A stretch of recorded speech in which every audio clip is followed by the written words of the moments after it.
Bem-vindos a mais um programa Fecha a Conta, onde nós vamos trazer assuntos polêmicos para vocês do mundo contábil, do mundo da economia, do que está acontecendo hoje, assuntos bem impactantes. Estou aqui com meu amigo Anderson Souza. Para quem não me conhece ainda, sou contador revoltado. Eu não sei se eu posso dizer que eu sou o Lucas, mais conhecido como contador revoltado. Acho ou melhor o contador revoltado. Fica com o contador revoltado, fica à vontade. Estou hoje aqui, então, com quem? Com o senhor. Olha, eu não posso chamar ele de senhor, né? Porque é um cara muito jovem e todo o conhecimento que tem Quase a minha idade. Quase a tua idade, mas não aparenta. Dr. Fábio Goulart Tonkowski. Por favor, se apresenta para nós, doutor. Boa noite a todos. Agradeço a oportunidade de estar participando aqui desse programa, um dos portais mais conhecidos no meio tributário e contábil, né? Que é o Portal Contábeis. Estou muito feliz de estar ao lado de pessoas tão queridas aqui comigo e agradeço mais uma vez a oportunidade. Doutor, advogado, todo advogado eu aprendi, gente, que nós temos que chamar sempre de doutor. Eu, inclusive, luto para ter esse título exatamente para me chamar de doutor, né? É um caminho para então, com todo o respeito, vou te chamar de doutor ao longo de toda a nossa entrevista não aqui. Precisa, tá? Tu que sabe. Mas o que acontece, doutor? Eu quero que me chame de doutor um dia, então eu vou respeitar também chamar os outros de doutor, mas com né? tanto de evento que você está fazendo, você não vai conseguir isso nunca, né? Pode ser. Doutor juiz, o doutor juiz do Tite aqui em São Paulo não deve ser uma tarefa tão fácil, né? PhD, pós, doutor tem um currículo aqui, que se eu for falar, professor do Instituto Brasileiro de Direito Tributário, olha, conhecimento de sobra. E nós vamos discutir o que hoje? Reforma tributária. Um assunto pra lá de polêmico no Brasil já há muitos anos, só que esse ano veio com toda a velocidade, porque já está tramitando no Congresso, está uma confusão. Os contadores também estão apavorados, porque não sabem como é que vão lidar com isso agora. Os empresários, então, vocês não têm ideia, né? Querem saber já agora, cadê a distribuição de lucro? Já vou ter que tributar, quero tirar o dinheiro da empresa. Uma loucura. Mas a gente quer trazer um pouco desse assunto de reforma tributária hoje, doutor, para analisar se realmente é o momento, né, falando de Brasil. Queremos analisar uma coisa mais abrangente também da reforma, se é o melhor caminho, né, de mudanças para o Brasil nesse momento.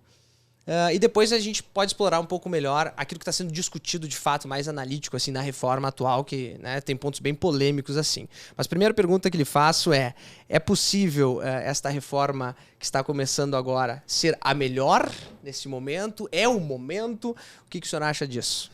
Bom, primeiramente... Eu não consigo te chamar de senhor, também desculpa, tá? Não, senhora, não dá, eu vou chamar ele não de convence. seu Fábio. Tá bem. Bom, eu acredito que não é o momento de se fazer uma reforma tributária, já não era antes. Assim, pelo menos não nos moldes que estão sendo propostos. Por quê? Porque a gente está no meio de uma pandemia recém melhorando a situação, a gente não sabe como é que vai ficar o ano que vem, daqui a pouco surge uma mutação no vírus e fecha tudo de novo. E como é que a gente vai fazer uma reforma tributária que nós não sabemos os reais impactos que ela vai ocasionar na economia? A gente não sabe o impacto na arrecadação que ela vai trazer, se vai prejudicar ainda mais as empresas e os empresários, acarretando em maiores dificuldades inclusive de manter o seu negócio, né? Porque a gente teve, por exemplo, recentemente já que o judiciário ainda não colabora com os empresários, né? Nós recentemente tivemos uma decisão no STF em que foi julgada a questão da tributação da remessa de mercadorias para estabelecimentos do mesmo contribuinte. E se entendeu que não incide ICMS, como se já tem a súmula 166 do STJ desde 95, que não incide, algumas empresas tinham que ingressar com essa ação para os estados não cobrarem ICMS, porque eles continuavam mesmo assim querendo cobrar. As ações eram todas julgadas procedentes, só que, então, em razão disso, muitas empresas não ingressaram com essa ação, só que agora se decidiu que, de fato, não incide ICMS, só que o fisco, a Receita Federal, ela apresentou embargo de declaração visando modular esses efeitos. Ela quer que o Supremo diga assim, tá, de fato não incide ICMS, mas só a partir de 2022, e só para quem ingressou com a ação até a data de julgamento, que foi em maio. Ou seja, quem não ingressou vai ter que pagar. E um cliente meu me ligou ontem desesperado, porque se ele tiver que pagar, ele vai quebrar, simplesmente. A empresa fatura o quê? 100 e poucos milhões por ano. Só que o ICMS é o grosso da tributação a qual eles estão sujeitos, né? Então, tu imagina se tiver que pagar o ICMS desses últimos anos, que eles não pagaram. Por quê? Porque eles não ingressaram com a ação em todos os estados, só os que estavam de fato querendo cobrar, porque existia até uma súmula do STJ nesse sentido, né? Então, já não basta o judiciário não colaborar com a segurança jurídica, trazer uma segurança jurídica enorme, ao ponto de, por exemplo, a gente sabe que os ministros têm vários assessores, e inclusive vários são amigos meus, muito competentes, mas um grande problema é que todos os assessores tributários do STF, por exemplo, são provenientes do fisco. São todos procuradores de Estado, procurador da Fazenda Nacional. Então, qual a tendência que vocês acham que vai ocorrer nos julgamentos tributários no STF? Uma tendência pró-fisco. E muitas vezes esses procuradores, eles têm muito conhecimento, eles são muito bons. Eu tenho vários amigos que são assessores de ministros. Então, o poder de convencimento deles, inclusive para ser um julgamento pró-fisco, é muito grande. E então o judiciário é um problema já, digamos assim, para as empresas atualmente. E se vier uma reforma tributária que a gente não sabe quais são os impactos de fato, no PowerPoint ali da apresentação da reforma tributária tá ali, simplificação, diálogo com o povo, todas as partes foram ouvidas. Mas na verdade isso ali tá só no PowerPoint, porque uma das reformas que está sendo a mais, digamos assim, uma que está mais em voga atualmente, visa-se mudar diversos dispositivos na Constituição. Eles querem inserir 100 e poucos novos dispositivos na Constituição. Só que a nossa Constituição tem quase 35 anos, é de 88, e até hoje se discute o conceito da Constituição de 88, um conceito lá para fins tributários que a Constituição de 88 trouxe. Agora, tu imagina se inserir na Constituição 100 e poucos novos dispositivos, que de simplificação e de menos complexo não vai ter nada, né? Porque imagina cada conceito novo que vão trazer ali, que vão ter que discutir se é aquilo mesmo, o que significa, o que não significa, se incide determinado tributo, se não incide. Então, eu acho que o provável, principalmente se for uma reforma constitucional tributária, é que traga mais complexidade do que simplificação para as empresas, né? Sim. Te ouvindo falar, agora me veio algumas coisas, algumas dores assim do mercado que a gente vive. Falou de ICMS, né? O ICMS para mim hoje é um dos impostos mais complexos que tem no Brasil hoje, lidar pela distribuição tributária, diferença de alíquota entre os estados. Isso aí é um horror de entender, de se atualizar, seja no mundo contábil, seja no mundo do empresário. Meu Deus, como é que eu entendo tudo isso? Pessoas que vêm de fora do país para cá não conseguem entender a complexidade que é toda a nossa tributação, toda a nossa forma, né, de arrecadação. O senhor disse que não é o momento agora para isso, mas pergunto, existe e qual é a sua visão sobre uma reforma tributária ideal para o Brasil? Porque assim, a gente sabe, e hoje todo mundo clama por uma simplificação da forma de apuração, de arrecadação, e também por uma diminuição da carga. É isso que o Brasil diz, nós temos a maior carga tributária, não temos retorno por isso, compara-se com países europeus, enfim. E a tua visão assim, sobre como o Brasil deveria reestruturar a sua tributação para atender o melhor critério assim, a partir de agora em relação à forma de tributação no país? Bom, eu entendo que essa reforma deveria ser especialmente infraconstitucional, né? Com poucas mudanças constitucionais, se é que devesse ter alguma mudança constitucional. E eu participo do Conselho Superior de Direito lá da FEComércio, e lá nós não só tivemos várias reuniões, inclusive com deputados, a respeito das propostas de reforma tributária, como nós emitimos um documento, e quem preside o Conselho Superior de Direito da FEComércio é o professor Ives Gandra, que ele é bem ativo nessas questões, e nós elaboramos um documento que nós enviamos para o presidente do Senado, para o presidente da Câmara e para o presidente do Brasil, Jair Bolsonaro, justamente refutando essas propostas de reformas tributárias que estão vigentes e fazendo algumas sugestões.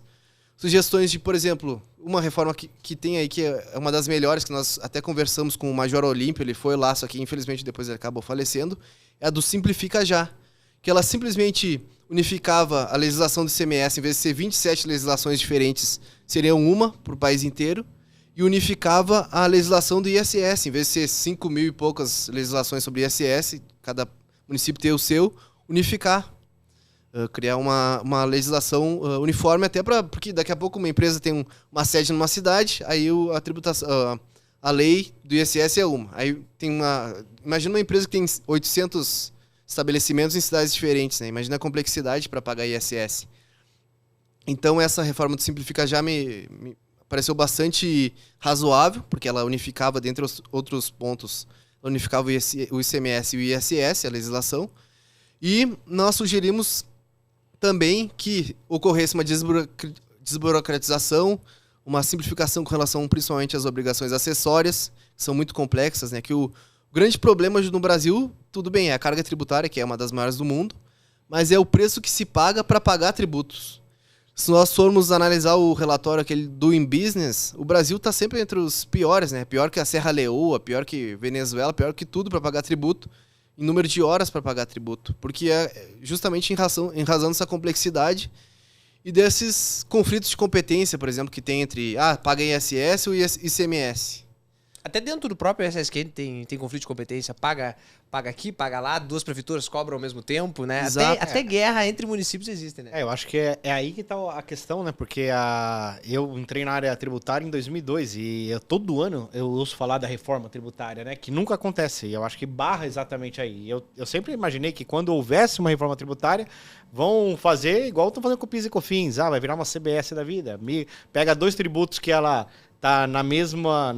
tá sendo alocado no mesmo lugar, na Receita Federal, une ele e continua recolhendo. Mas quando você mistura Estado com Federação, com município, o negócio já fica um pouco mais extenso, né? Aí a gente começa naquela discussão, né, de vamos centralizar a arrecadação na federação ou vamos descentralizar ela nos estados, né, para que tenha mais liberdade. Eu gero minha renda, eu pago e eu aplico dentro do meu estado. Ou eu jogo tudo para Brasília e Brasília distribui para os estados. É aquele negócio de é justo ou não é, né? E é o estado que arrecada mais, outro arrecada menos, né? Exatamente. Tem toda essa situação. Então, acho que assim, um conceito mais amplo em relação à reforma tributária nós temos que, a meu ver, trabalhar acabar com essas guerras que existem, né? Porque isso prejudica demais essa guerra entre estados, entre municípios, enfim.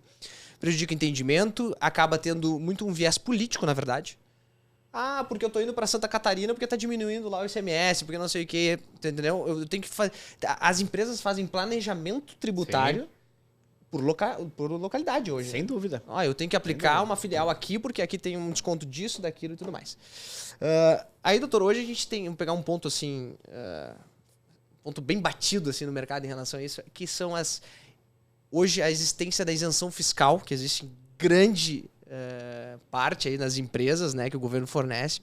Principalmente quando a gente se fala também, isenção fiscal entra assim, isenção para manter empresas aqui, que o governo fornece, né, de ICMS, de impostos federais também, mas principalmente de fomentar uma sonegação de impostos que existe no Brasil. Porque hoje se fala muito que a forma que é concebido, existe sempre uma espera por uma isenção de multas e juros e que os empresários hoje estão atrás de uma forma de prorrogar até ter uma isenção disso. E quem não paga imposto, acaba se dando bem. Beneficiado. Hoje, a forma que está estruturado o Brasil está nos levando a crer que é isso que funciona. Até os últimos tempos tentaram travar isso. Não, porque não vai mais ter perda, porque não vai mais ter isso, não vai ter aquilo, mais benefício. Mas chega um momento que a sonegação é tão grande que o governo tem que parar e dizer, não, vamos regularizar isso aqui porque a gente precisa arrecadar, voltar a tomar caixa.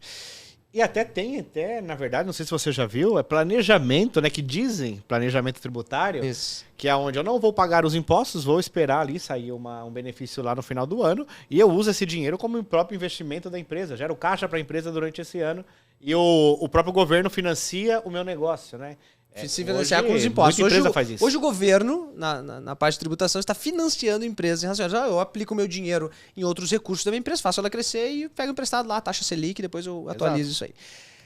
Mas, Lucas, calma. Antes disso, é um assunto muito complexo. Para quem está assistindo a gente, eu sou Isabela, jornalista do Portal Contábeis. Vim aqui ajudar o pessoal, responder umas perguntas. Com certeza. Traga as dúvidas do pessoal. É um assunto complexo. Eu não entendo muito sobre esse assunto, então... Nem eu.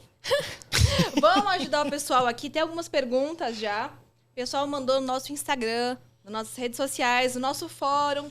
Um abraço a todo mundo que mandou pergunta. Continue mandando, participe do nosso fórum. Continue engajado para aparecer aqui. Quem sabe o pessoal vai responder a sua pergunta.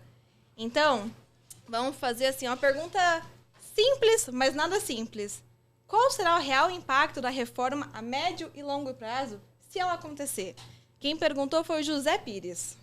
Deixa eu complementar essa pergunta do José, para o doutor ter uma linha de raciocínio, que é o seguinte, o José perguntou qual será o real impacto de uma reforma a médio e longo prazo.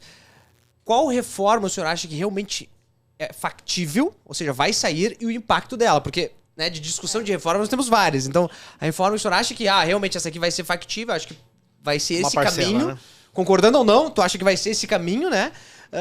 E se isso tende a impactar, como impactar a sociedade, né? Sim, bom, o impacto no médio e longo prazo só Deus sabe, né? Independente da reforma, só Deus sabe, porque não se tem nem estudos a respeito de qual vai ser o real impacto e nem se teria como prever exatamente, né? Porque um dos modelos, uma das propostas, ela prevê, justamente essa do IBS, ela prevê manter um período de transição, ela vai manter os tributos que existem atualmente e adicionar mais IBS. Só que, e daí, teoricamente, ela vai reduzindo as alíquotas dos tributos existentes agora e depois aumentando do IBS. Só que ninguém sabe se isso vai equivaler um ao outro, ninguém sabe até hoje, não tem um estudo a respeito disso. E provavelmente o que vai acontecer no futuro com relação a esse tributo vai ser o que aconteceu até hoje com todos os tributos teoricamente temporários. Vai chegar no final do período de 10 anos de transição, eles vão chegar à conclusão que o Estado está quebrado, que está precisando de recursos, e vão manter esse novo tributo, vão manter todos os outros que já existem. Então, na verdade, vão ser só tributos a mais e não vão substituir esses novos. É o que eu acredito que vai acontecer. Perfeito. Você sabe por que ele perguntou isso, né? Porque os clientes dele estão perguntando isso para ele com certeza. Não, assim, Todo dia, né? O que vai acontecer agora? Como que eu vou fazer minha distribuição de lucro? Não, E o vou lucro chegar acumulado? Eu vou distribuir ou não vou? Vou chegar nisso. Eu sei, entendi. Mas só para esclarecer pro pessoal, né? O IBS hoje, o Imposto sobre Bens e Serviços, ele vai unificar, na verdade, a ideia, né? É unificar o ICMS e o ISS, né? Que eu acho uma loucura já, né? Porque vai dar uma guerra já entre os municípios e o Estado ali de distribuição da arrecadação. Até a parte do CBS, que é a contribuição à federal, né? Que seria a unificação do PIS, COFINS e IPI. Né? Essa já é mais factível. Essa é mais factível, essa não precisa nem de emenda constitucional, né? Porque já existe os impostos, seria uma coisa mais fácil de ser feito. Mas também não pode nem ser considerada, a meu ver, uma reforma em si, né? Porque tu vai unificar aquilo ali, vai facilitar, mas vai simplificar um pouco, né? Agora, já o IBS sim, né? Daí tem muda mais a estrutura, né? Aí nós vamos para um lado que o Anderson estava discutindo sobre assim, o medo atual, né? Hoje, nós temos uma tributação na pessoa física muito forte. E aí eu entro naquele conceito assim de tributar renda, tributar bens de consumo, né? Tributar patrimônio.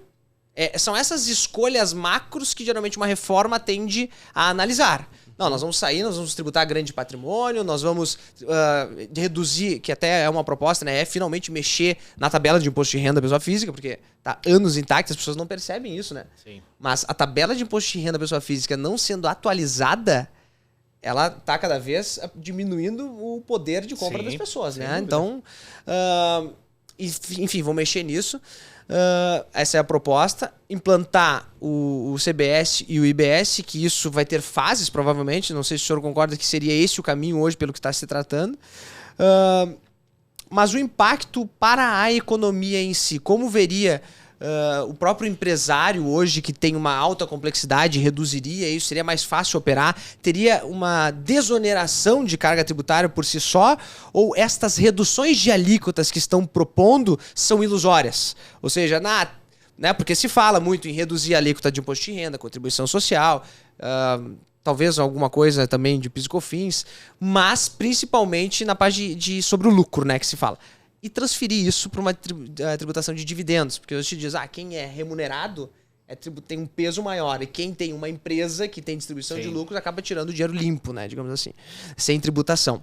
Apesar de ter a tributação, né, em toda a receita, em toda a cadeia, ou no lucro, né, direto da empresa. Ele é tributado em um momento, e algumas pessoas defendem, inclusive, é uma guerra isso. É bitributação, afinal? Então, a grande questão até aí, Lucas, assim, que talvez acho que é um ponto que todo mundo está se questionando, né? Eu tenho um lucro acumulado. E aí eu tenho até dezembro, então, para distribuir esse lucro, porque a partir do dia 1º eu vou ser tributado. Mas eu paguei a alíquota maior para ter aquele lucro acumulado. Então, e a gente entende que toda reforma que está sendo feita, pelo menos ao que estavam dizendo, está falando que, olha, nós estamos tentando fazer algo para não levar o assunto para os tribunais, para também não encher lá o STF. Só que esse é o primeiro ponto que vai lotar lá os processos no STF. Por quê? Você tem uma tributação maior e depois vai ser tributado de novo. Então, o que eu acumular de lucro daqui para frente, eu vou ter uma tributação. Mas e o que eu paguei a maior lá atrás? Isso não está claro ainda. Até no meu ponto de vista, eu acho que aí tem que ter algum tipo de alteração, senão nós vamos postergar essa reforma ainda por mais um tempo. É a minha opinião, né? Mas eu não sou entrevistado, né? Tá falando demais já, cara. Tem que cortar aqui, ó. Acaba com ele, cortar esse cara aqui, cara. Tá falando demais. Não, só pra seguir a linha de raciocínio pra ele, é que nós somos contadores e contadores são, né, ficam enlouquecidos, porque assim, inclusive... Quem entende mais de direito tributário são os contadores. É que assim, ó, o contador, ele é afetado diretamente com qualquer reforma que fizerem, porque nós somos responsáveis por gerar as guias que vão lá pro pagamento, somos nós. Quem tem que saber calcular, quem tem que saber, né, se meter nesses assuntos somos nós, da consultoria, enfim. Até as obrigações, né, cadê Luca? os contadores fazendo essa lei, hein, e criticando esses pontos? Pois aonde que tem uma obrigação, um campo que vão controlar esses lucros acumulados? Então, até tal data eu vou distribuir zero, sem pagamento, depois... Não existe isso ainda. Então, são muitas dúvidas. Então, vamos só para o doutor direcionar a resposta ali. Tem vários pontos polêmicos na reforma atual, né, que está sendo discutido e está sendo modificado aos poucos, tem algumas ressalvas ali que acontecem. Vamos tratar de alguns deles, assim, mais analíticos em relação a isso, que podemos começar até com essa redução da carga tributária de RPJ, Contribuição Social, e uma tributação dos dividendos. Essa eu acho que é a maior dor que o mercado tem, porque assim, vou me bitributar, porque eu já pago imposto na empresa, por mais que diminua, vai aumentar o imposto, então isso aqui é inconstitucional. É constitucional? Não é. De fato, a alíquota final vai ser menor? Depende. Como é que é, doutor? Bom, em primeiro lugar, uma coisa que eu tenho certeza é que nunca o governo vai reduzir a carga tributária. No final das contas, sempre vai aumentar. Qualquer reforma que vier, porque os gastos do Estado estão sempre aumentando o tempo todo e eles vão procurando cobrir esse rombo, aumentando cada vez mais a carga tributária. O Brasil já tem uma das maiores cargas tributárias do mundo e duvido que uma reforma tributária vá reduzir isso na prática. De algum lugar vai sair esse dinheiro, eles não vão abrir mão de recursos. E em segundo lugar, até uma questão relacionada à tributação de dividendos, é que nós tivemos uma reunião lá no Conselho Superior da FEComércio, de Direito da FEComércio, com o Everardo Maciel, que ele é um dos conselheiros, e ele foi o responsável pela reforma, em 96, salvo engano, que, teoricamente, isentou a tributação dos dividendos. Mas, na verdade, ele disse que esse foi o maior erro dessa reforma que eles fizeram, foi chamar de isenção da tributação dos dividendos. Porque, na verdade, não é uma isenção, é uma tributação exclusiva na pessoa jurídica. Exatamente. Por quê? Porque a tributação dos outros países, não tem se tributa dividendo nos outros países. Mas a tributação da pessoa jurídica nesses países em que se tributa dividendos é a metade da tributação de uma pessoa jurídica no Brasil. Então está se tributando uma carga tributária que é o dobro dos demais países na pessoa jurídica, e ainda se quer com esse papo de o Brasil não o Brasil e a Estônia não tributam dividendos, então a gente tem que tributar. Mas na verdade não se tributa dividendos porque foi feita uma escolha de tributação exclusiva na pessoa jurídica. Só que na verdade ocorreu o erro de se chamar de isenção quando na verdade é uma tributação exclusiva. Então isso, na verdade, simplesmente se vai aumentar a carga tributária na prática dos administradores ali da empresa, dos sócios, que vão distribuir os dividendos, mas não vai haver uma redução equivalente na tributação da pessoa jurídica, né? Perfeito. Não, até isso é um ponto bem importante, porque tem uma ilusão, né, de que todos os países tributam nos dividendos. A opção pela tributação da pessoa jurídica, seja pela receita, lucro presumido, Simples Nacional, seja pelo lucro no lucro real, as modalidades que tem, ela é a opção que dá mais controle para o governo. Tributar direto da fonte, da pessoa jurídica. Tirou dinheiro de lá, já está tributado. Sem dúvida, é a maneira, digamos, mais fácil assim do fisco controlar a arrecadação, né? Tem países, eu acho, que ainda fazem a tributação na pessoa física mas a gente sabe que a cultura brasileira, né, e isso eu quero falar agora sobre isso, que é a questão assim, um dos pontos da reforma é, beleza, vamos tributar dividendos. Nós temos isenção de dividendos até 4,8 milhões, empresas que tiverem um faturamento, né, dentro do lado do limite do Simples Nacional, seja no Simples ou no Presumido. A ideia é que continue não tributando isso, né? Dá um benefício para essas empresas. Agora, a dúvida é, eu dei uma lida no projeto de lei completo, e vi que eles focam muito, doutor, na parte de distribuição disfarçada de lucro. Porque o medo deles é que, obviamente, com uma tributação de dividendos, as despesas dos sócios comecem a virar despesas da empresa. Exato. Primeira coisa, eu ia começar a usar o cartão de crédito da empresa pra pagar minhas contas. Vou te dizer que é o seguinte, nós já convivemos com isso, tá?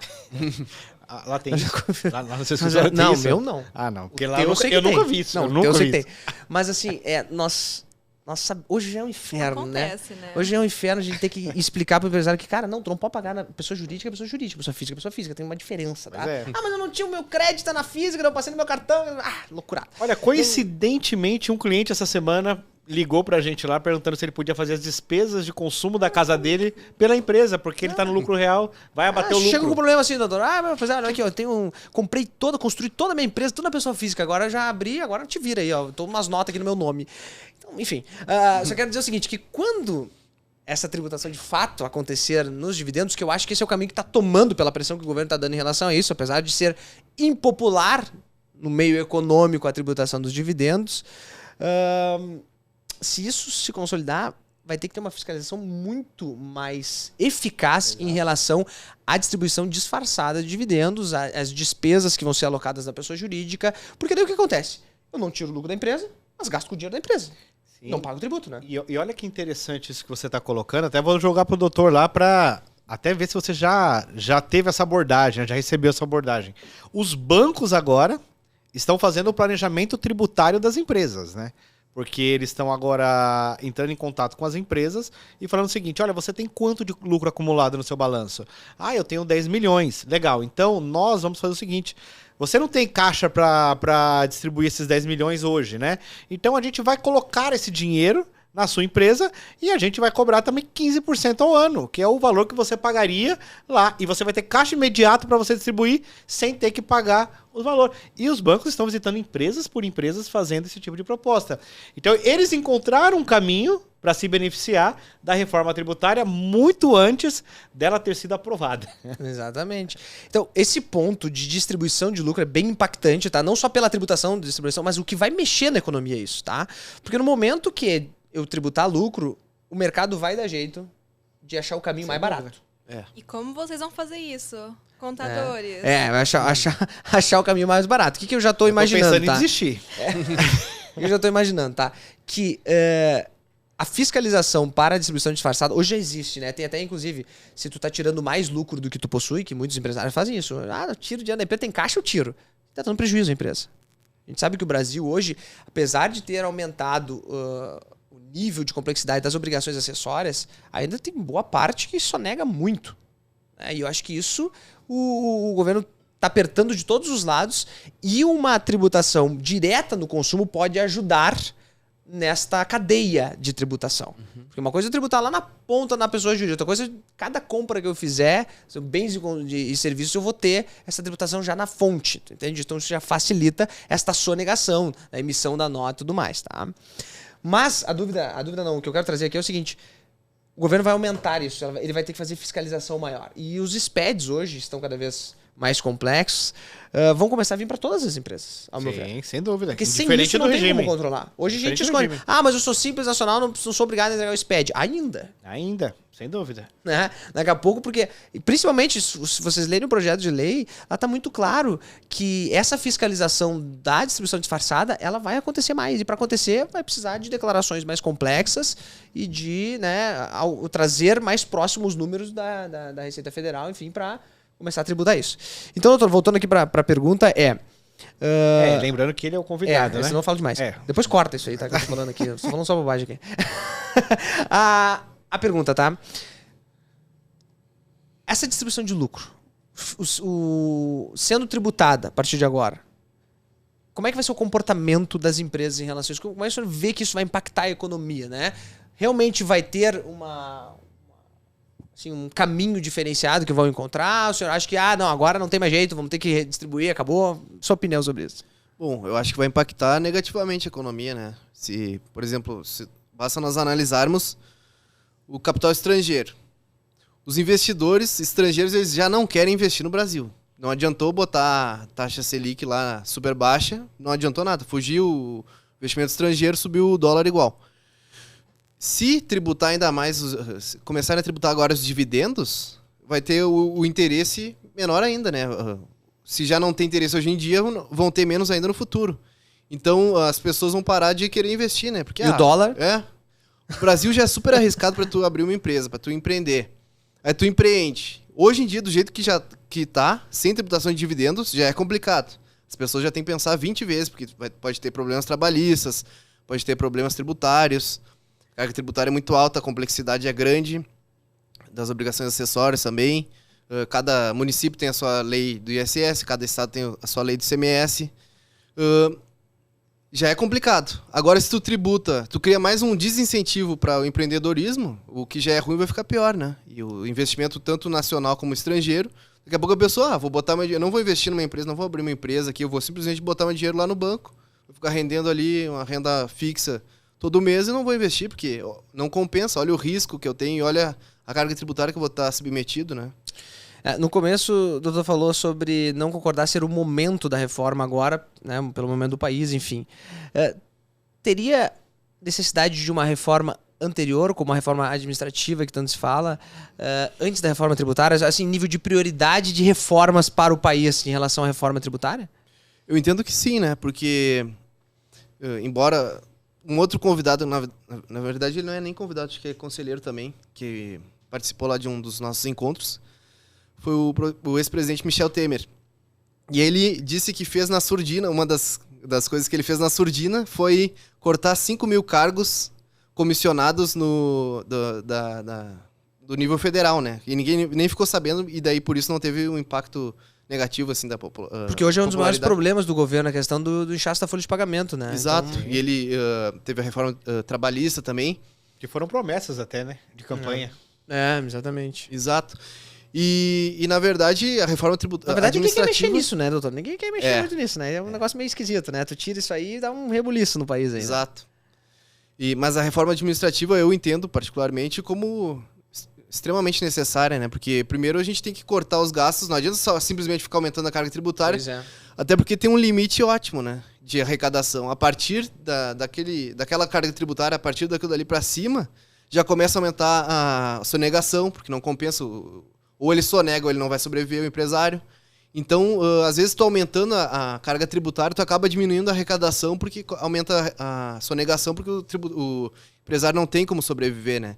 Então, a primeira coisa que nós deveríamos pensar antes de fazer uma super reforma tributária seria em uma reforma administrativa, que inclusive lá na FEComércio nós estamos com alguns projetos trabalhando nisso para fazer uma reforma administrativa, propor, para justamente cortar esses gastos desnecessários e esse inchaço do setor público, para depois se pensar. É claro que a gente não vai deixar de pensar numa reforma tributária agora, mas talvez seja melhor começar aos poucos fazendo uma reforma tributária.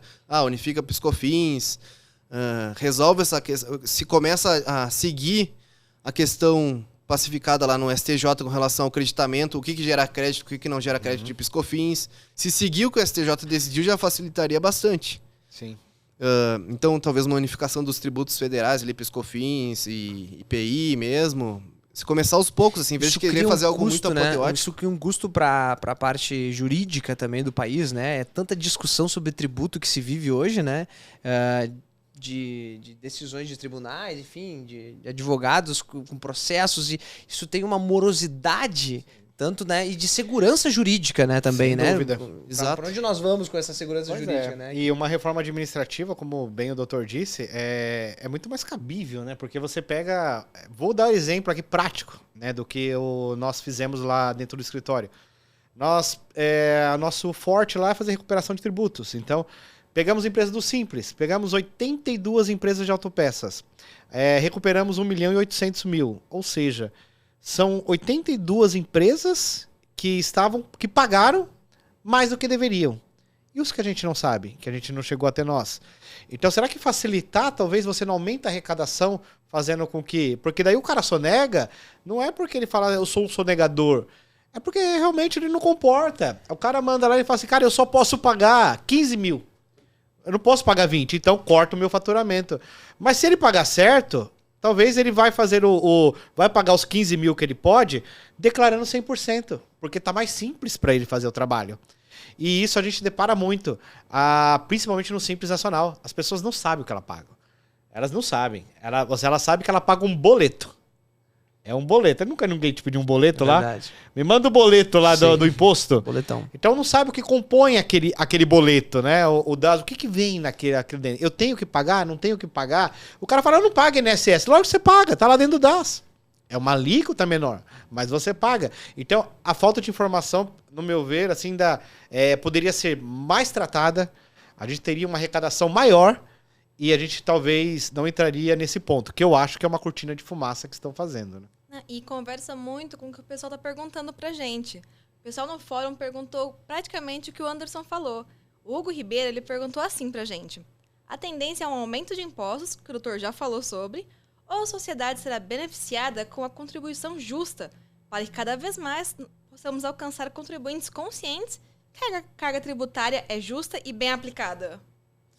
Olha, eu acho que não vai ser mais justo, até porque grande parte, se nós formos analisar diversos estudos a respeito, a gente vê que a sonegação ela está diretamente relacionada à percepção que aqueles cidadãos têm de como o dinheiro arrecadado está sendo empregado.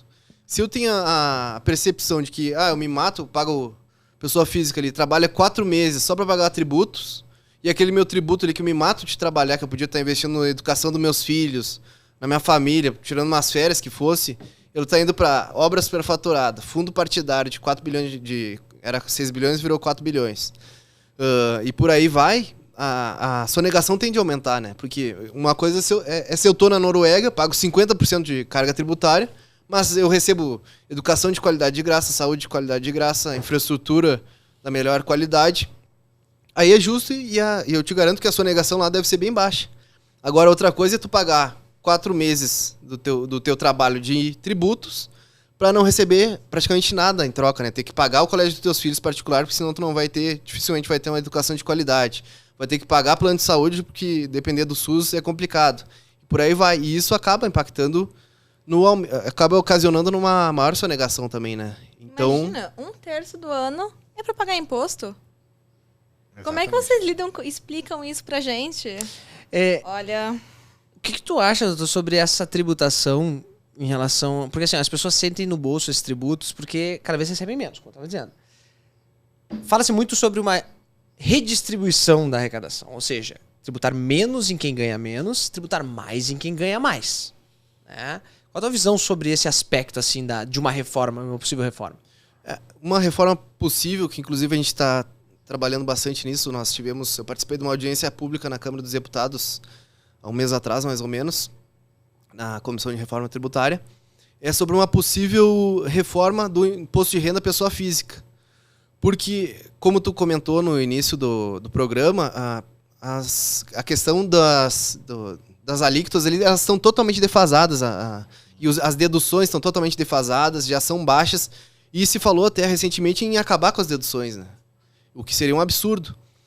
E uma reforma da pessoa física, do meu ponto de vista ideal, ela levaria em consideração a real capacidade econômica dos contribuintes, das famílias. E a capacidade econômica das famílias como um todo e não individual. Que é como ocorre em grande parte dos países da Europa. A gente leva em consideração, como é que eu vou tributar da mesma maneira um solteiro com uma pessoa que é casada e tem 3 filhos, cuida da mãe doente, cuida do sobrinho que perdeu o pai e por aí vai, né? A gente tem que levar em consideração essas peculiaridades de cada família. Então, se fala muito na Europa e se utiliza isso na Alemanha, em Portugal, na Espanha, em diversos países, o que se chama de splitting taxation, que é divisão de taxation, da tributação, que se aplica um coeficiente de acordo com o número de filhos, de acordo com o número de dependentes, de enteados, de pai, não só de filhos, mas de pais que são dependentes. Então, se acaba reduzindo a alíquota em razão do número de dependentes. Por quê? Porque isso acaba levando em consideração, de uma maneira mais realista, a real capacidade econômica do contribuinte, né? Se ele tem 3 filhos, uma mãe para cuidar, uma mãe doente para cuidar com um monte de remédio que tem que gastar, ele não pode ser tributado igual alguém que ganha a mesma quantidade de dinheiro que ele, só que é solteiro. Então, a gente está trabalhando nessa questão, até acabei sendo contratado pelo Banco Interamericano de Desenvolvimento para trabalhar essa questão, estudos a respeito disso, como implementar isso e como fomentar a questão das desigualdades, principalmente de gênero também, que ocorre muito problema de a mulher saiu do emprego para ter um filho, quando ela volta, 50% das mulheres acabam perdendo o emprego em até 1 ano. Então, como adotar medidas, inclusive tributárias, para evitar que ocorra esse tipo de situação, né? Então, a gente foi contratado pelo Banco Interamericano de Desenvolvimento para realizar esses estudos. E, em razão disso, também nós estamos trabalhando em projetos de lei junto à Câmara dos Deputados e ao Senado para implementar essa tributação das famílias. Uma tributação mais justa para as famílias que leve em consideração a real capacidade econômica de cada família. Comparar cultura é complexo, né? Sem dúvida. Se for analisar como é que se comporta um tipo de tributação dessa que é customizado pelo tamanho de família, integrantes, enfim. Se pegar no Brasil, tu já pensa na sacanagem que o cara vai fazer, né? Eu vou ter 30 anos. Eu estava pensando exatamente. Voltei até uns anos atrás, né? Que o cara colocava todo mundo como dependente, né? Cara, exatamente. Então, assim, me preocupa. A nossa cultura é um pouco complicada, da cultura brasileira para alguns tipos de reforma que seria realmente mais benéfico, de alguma forma mais justa, faz todo digamos sentido, assim, né? Faz todo sentido.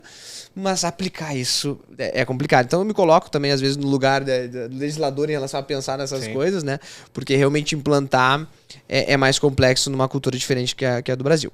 Mas no Brasil a gente tem muito isso, doutor, assim, ó, uma visão de que para tributar nós temos que estar cobrando e controlando o tempo inteiro, porque senão não vai ser tributado.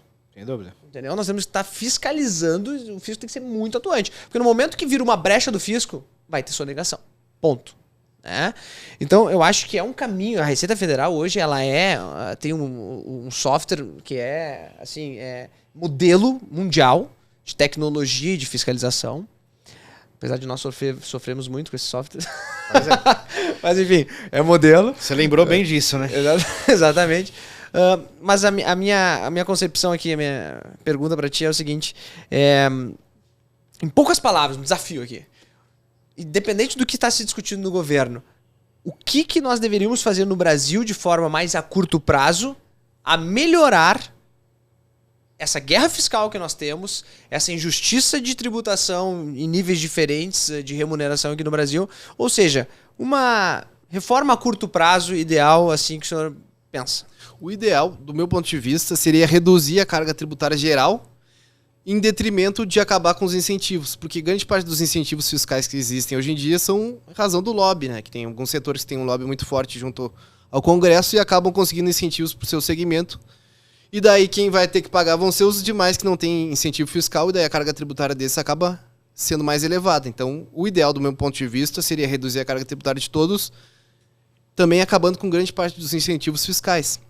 E um problema que nós temos hoje da guerra fiscal do ICMS é que os estados acabam dando incentivos sem a autorização do CONFAS, que seria necessário, incentivos de ICMS. Só que daí vai lá, depois de muitos anos o STF declara inconstitucional esse incentivo, aí o que o Estado faz no dia seguinte? Cria uma nova lei, foi inconstitucional aquela lei, então vou criar uma nova dando o mesmo incentivo, né? Aplica a mesma coisa, né? Exato. Então, talvez essa questão dessa reforma até do Simplifica Já, que eu comentei, e eu não sou nem do grupo deles de estudo, mas eu achei interessante mesmo, de unificar a legislação do ICMS entre os 27 estados, talvez ajude a acabar com a guerra fiscal, né? Que é um dos grandes problemas. Porque assim, um estado dá um incentivo fiscal, aí as empresas vão querer todas irem para aquele estado específico. Aí para não perder a empresa, o outro estado também dá. Aí no final das contas, a arrecadação total acaba sendo reduzida de todos, porque fica tendo, cada um quer baixar mais do que o outro a tributação. Sim. E acaba ocasionando uma arrecadação geral mais baixa, né? Esse ponto que tu falou do incentivo fiscal, na teoria, ele é lindo, né? Vamos acabar com o incentivo fiscal e agora, né, vamos regularizar, não vai... Aliás, até estava pesquisando sobre isso, diz que metade do incentivo fiscal hoje que é dado, aliás, todo incentivo fiscal seria metade da carga tributária que nós temos hoje, que a gente conseguiria arrecadar mais, para ter noção do tamanho do número que é o incentivo fiscal no Brasil. Mas, na prática, tirar incentivo fiscal é tirar empresas. É tirar investimento de empresas. Porque hoje as empresas vêm para São Paulo, Rio Grande do Sul, com incentivo fiscal. Então vai dizer, tá, mas todos acabaram. Ok, não venho mais para o Brasil. E agora? Eu não tenho mais... Porque se a carga tributária é complexa, ela é extremamente onerosa, e eu tenho incentivo fiscal, então tá. Então eu fico com vocês, eu gero emprego, eu gero economia, etc. Tem essa parte econômica de se ver disso. O impacto econômico disso não seria mais prejudicial ao Brasil do que a arrecadação em si? E só para, antes do doutor responder, até incluindo em cima da pergunta dele, e eu também uma preocupação que eu tenho. Por exemplo, São Paulo hoje é um grande polo, né, de negócios do país. Se a gente tiver os estados todos com uma questão igualitária, será que a economia dos outros estados, como que ficam? Como que fica essa situação, né? Isso é uma preocupação também que me surge. Exato. Acabar, assim, digamos assim, não ter incentivos em região nenhuma no país, talvez fosse até inconstitucional, porque a própria Constituição defende que vão ser adotadas medidas para acabar com as desigualdades regionais, que ocorrem muito. Porque, em vez de investir num lugar que não tem infraestrutura lá, vou investir em São Paulo, porque já está no centro de tudo, Exatamente. perto do Porto de Santos, perto do Porto de Paranaguá, de tudo. Só que essa questão dos incentivos fiscais, talvez ela seja necessária hoje em dia, está sendo necessária para atrair as empresas de fora. Por quê? Porque é tão ruim, o sistema tributário é tão complexo, tem tanta insegurança jurídica causada em grande parte por causa do nosso poder judiciário, que cada dia decide uma coisa. As empresas não sabem, não podem ter a mínima previsibilidade e não tem confiabilidade no próprio poder judiciário e nas instituições. Então, para compensar esse caos, que é o Brasil, tanto no sistema tributário como no próprio judiciário, tem sido criados esses incentivos para trazer essas empresas de fora. A partir do momento em que se passa a ter uma maior segurança jurídica, um sistema tributário que seja menos complexo e menos confuso, talvez compensasse essa falta de incentivo, né? Se reduz, no geral, a carga tributária já vai ser reduzida de qualquer forma, mas como se tivéssemos um país com maior segurança jurídica e menos complexo o sistema tributário, talvez fosse compensada essa falta de incentivo fiscal. Também se tivesse, digamos assim, uma mão de obra mais barata. Por que todo mundo vai para a China lá? Porque a mão de obra é mais barata. Tudo bem, eles exageraram que em determinado momento era praticamente mão de obra escrava. Só que hoje em dia eu estava vendo que o salário médio de um trabalhador chinês acaba sendo maior que o de um trabalhador brasileiro. Por quê? Porque tantas empresas acabaram indo para lá, que no fim acabou se gerando tanto emprego que acaba tendo uma disputa pelos próprios funcionários e o salário deles acabou aumentando. Escala, né? Exato. Então, uma coisa também é que tem aquela frase, né? Se existem paraísos fiscais, é porque existem infernos fiscais, né? E o Brasil, infelizmente, hoje em dia, acaba sendo um inferno fiscal. E isso acaba incentivando as empresas a não virem para o Brasil. Muitas agora acabaram de ir embora. Que o único motivo pelo qual muitas vezes elas acabam ficando por aqui é por causa dos incentivos fiscais, porque é tão ruim o restante que não compensa. Então, o que a gente tem que trabalhar é para tentar transformar o Brasil, não digo um paraíso fiscal, que é exagerado, mas um pouco menos em um inferno fiscal como é hoje, né? Olha, se o Brasil é um inferno fiscal, o capeta é a substituição tributária. Viu? Esse eu tenho certeza. Desse imposto, sabe? Porque ele não faz sentido pra mim. Cara, Eu esse tenho negócio de certeza disso diferencial absoluta, de alíquota. Cara, é tanta porcaria que a gente tem que cuidar, cara. Eu não fico impressionado. Diferencial de alíquota, monofásico, não sei o que, ST. Mas, cara, pra que isso, tia? Não dá. Primeiro que não dá nem pra essas. Hoje, por exemplo, pra atender o Brasil inteiro, um escritório de contabilidade, uma empresa de contabilidade, pra atender o Brasil inteiro, tem que estar assim, ó, todo dia lendo. Eu tava vendo 400 mil publicações desde a Constituição Federal em relação à legislação foram realizadas. 400 mil mudanças assim, de legislação. Cara, eu falei assim, é pouco até, eu achei que é até mais. Assim, então, assim, essas mudanças acontecem porque tem uma flexibilidade hoje de mercado de muitas variáveis, né? Então, cada estado faz uma... O cálculo de composição do CMS é gigantesco, tanto que o brasileiro não consegue entender se o combustível realmente está alto hoje por causa do CMS, é por causa do governo federal, é por causa do petróleo que subiu, sabe? É uma loucura. Por quê? Porque é uma soma de fatores que compõem o final. Parece que é feito pra mascarar alguma coisa, sabe? Parece que é feito pra não deixar claro a ponta. Mas aí, doutor, nós temos vários problemas de cultura, nós temos problemas de estrutura. Mas falando agora especificamente assim de uma reforma que está por vir, a gente quer analisar os impactos disso, né? Que é o que a gente está discutindo aqui. E aí nós estamos falando sobre um imposto mais unificado, o IBS, o CBS, enfim. Nós estamos falando sobre uma tributação que vai melhorar um pouco na pessoa física em nível de rendimento ali para quem hoje é assalariado, digamos assim, né? E vamos tributar os dividendos. Tá? Isso aí. Aí tem um ponto da reforma, que até vi inclusive nas suas redes sociais, estou comentando sobre isso, que é essa tributação que o Anderson estava falando sobre os dividendos lá no começo, né? O que nós vamos fazer agora? O que é justo, na verdade? É eu tributar tudo que a empresa... Pô, qual é a lógica, né? Qual é a lógica da tributação dos dividendos? É manter... Não, ao meu ver, tá? Pode ter outro viés. Mas, ao meu ver, é manter o dinheiro na empresa. Fazer a economia girar. Eu mantenho dinheiro na empresa, eu invisto na sociedade, a empresa cresce, todo mundo cresce. Então, o empresário só vai tirar o dinheiro quando for extremamente necessário e vai tributar. A lógica é correta. Mas eu concordo com o que o doutor estava falando no começo, que já existe uma carga tributária hoje alta em cima das empresas que foi feita pensando em não tributar os dividendos. Então, eu dizer que eu vou ter uma mínima redução ali, mas agora eu posso tributar, me parece um pouco ilusório, né? No nível de quem está assistindo isso, né? Em comparação a outros países, né? A preocupação hoje é essa, né? Sim, O que nós vamos fazer a partir de agora? Nós vamos continuar tributando. Cara, isso vai indignar o povo. Isso vai enlouquecer. Como assim? Agora vocês vão tributar, eu não posso tirar dinheiro da empresa. Cara, isso vai ser uma loucura para os contadores do Brasil e para os empresários. Tu vai ver, vai ter bateção de panela no Brasil inteiro. Não, sem dúvida. E, ó, vou dar até um exemplo do que aconteceu ontem. Nós fomos fazer uma apresentação porque o cliente já queria uma resposta, porque ele precisa tomar decisões, mas você vai tomar decisões em cima do que não tem uma lei ainda. Mas fez 5 horas de reunião. Beleza? Estávamos lá. Explicamos e fizemos uma simulação, ó. Se a reforma for dessa forma... E C. Ficaria, cuidado com o C, hein? Ele teria uma economia ainda de 280 mil. Aí ele falou, poxa, mas olha, aí ele passou uma imagem que eu acho que vai ser a imagem do empresário no geral. Ele falou assim, é que quando fala que vai tributar o dividendo, a gente já assusta. Parece que para nós é mais um imposto que nós vamos pagar. Boa, essa visão é boa. Então ele já... E às vezes é benéfico também, pode ser benéfico para ele. Sim, exato. Tem que fazer o cálculo em cima da realidade O grande problema ali que surge... É o que ele já pagou lá atrás. Esse é o medo, né? Porque, então eu trabalhei anos, acumulei o lucro, não tirei porque eu queria reinvestir na empresa. Então agora, se eu quiser para mim, eu vou ter que pagar. Exatamente. E aí é uma questão de bastante injustiça, né? Mas o empresário não está acostumado a fazer conta nesse nível, principalmente tributário. Então pode ser que seja vantagem para muita gente, mas para ele agora ele vai ter mais um imposto para pagar. O que está se discutindo, doutor? Vocês sabem sobre esse assunto assim, em relação à distribuição de lucros acumulados? Hoje já tem alguma coisa que estão discutindo? Vai ser tributado a partir... Vai ser regime de caixa, como a gente chama na contabilidade, né? A partir de 2022, se passar a reforma...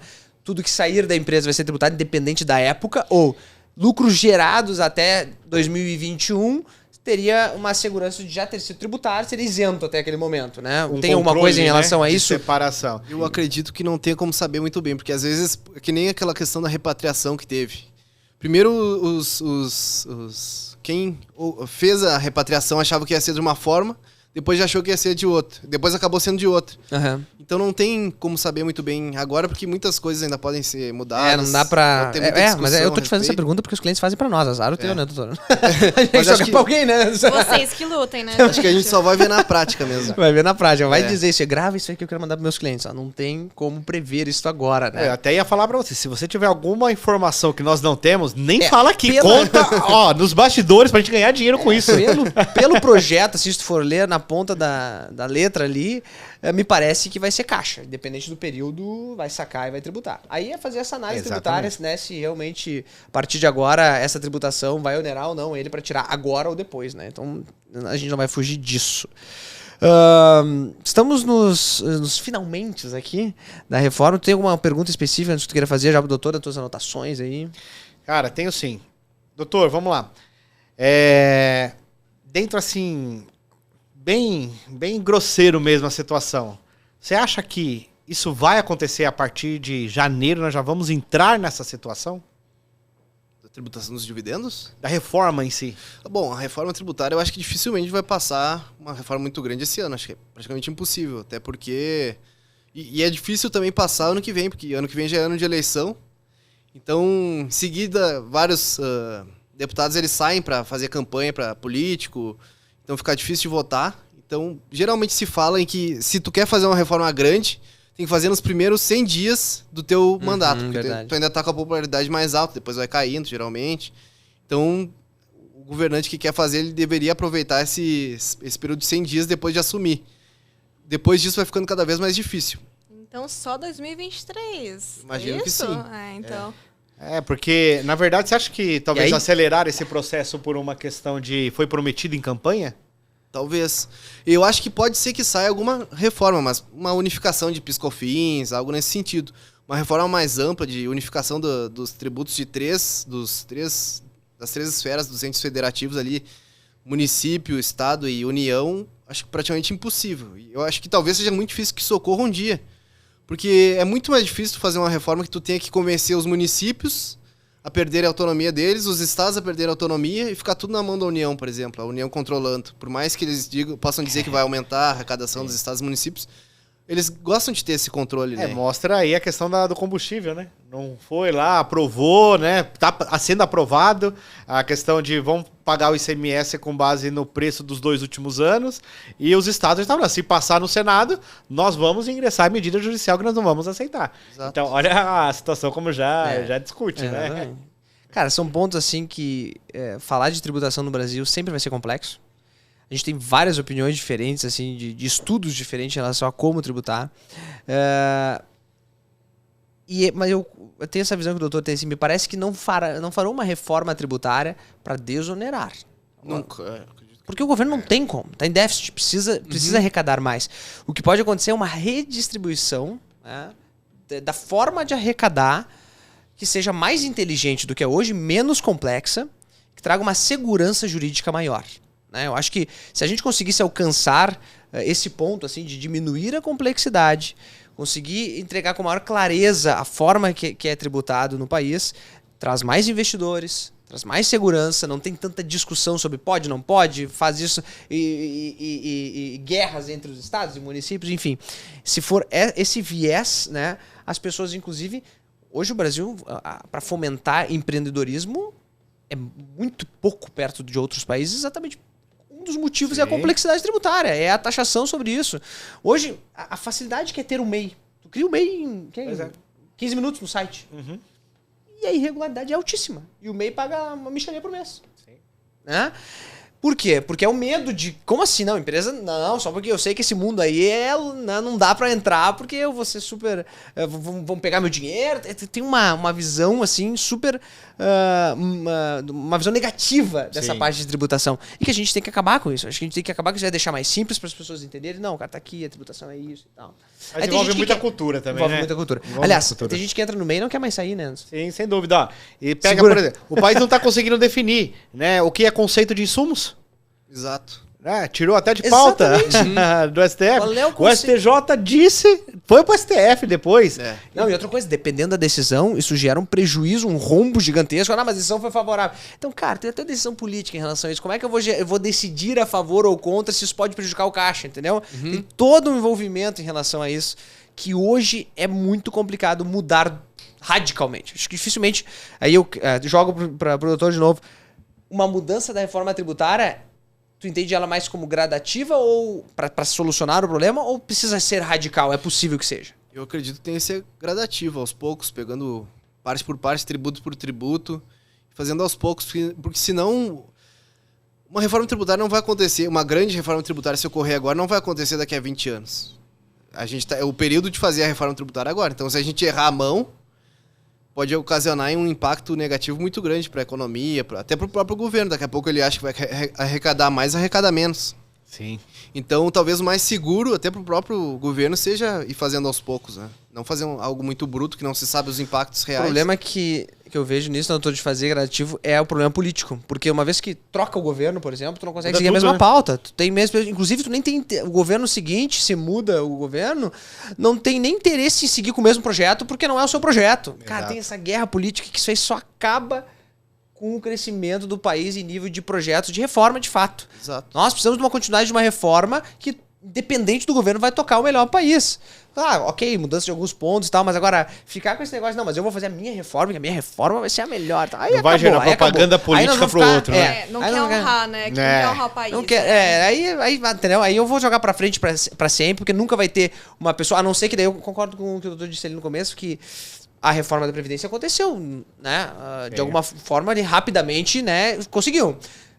A gente tem que botar isso em pauta do próximo já, pra que daí seja a força total nisso. Aí que a gente discutia, tá, mas é o momento? É o primeiro dos 100 dias nós temos que botar a reforma tributária? Ou nós temos que botar a reforma administrativa que tá gerando maior custo hoje de folha de pagamento e tudo mais? Sem dúvida. A longo prazo, o retorno que o Brasil vai ter é mexer agora na forma tributária ou mexer, entendeu? Então, tem essas discussões que eu acho que são importantes na definição do plano de governo pros próximos anos, né? Exato. A gente levantou uma enquete no Contábeis, nosso Instagram, e tá realmente de acordo com o que vocês estão falando. O pessoal tá votando que realmente a administrativa tinha que vir antes.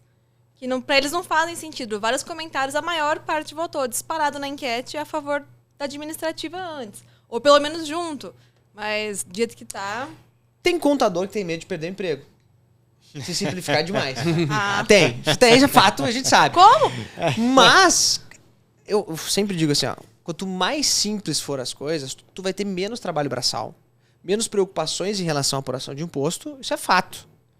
E tu vai conseguir te preocupar realmente com outras coisas que a gente não consegue ter tempo hoje, né? Não, Pelo e, amor de Deus. e é uma profissão perigosa, né, Lucas? Assim, hoje um erro numa escrituração, uma falta de obrigação... Eu digo que o contador ele dorme com o olho fechado ou tá aberto aqui, ó, esperando uma multa chegar. O cara fecha o escritório, pelo contrário, não só fecha, como também, às vezes, ferra tudo que ele construiu na vida inteira, né? Tu tem que ter a reserva de emergência da tua vida pessoal e a reserva para multas. E um lugar onde você imagina que ninguém vai te achar. Sim, no paraíso fiscal nós vamos morar lá. Paraíso fiscal, estamos morando lá. Mas, gente, estamos chegando ao final aqui da entrevista. Discutimos vários pontos polêmicos, não concluímos nada. Mas também não é nosso papel concluir aqui. Alcançamos o objetivo.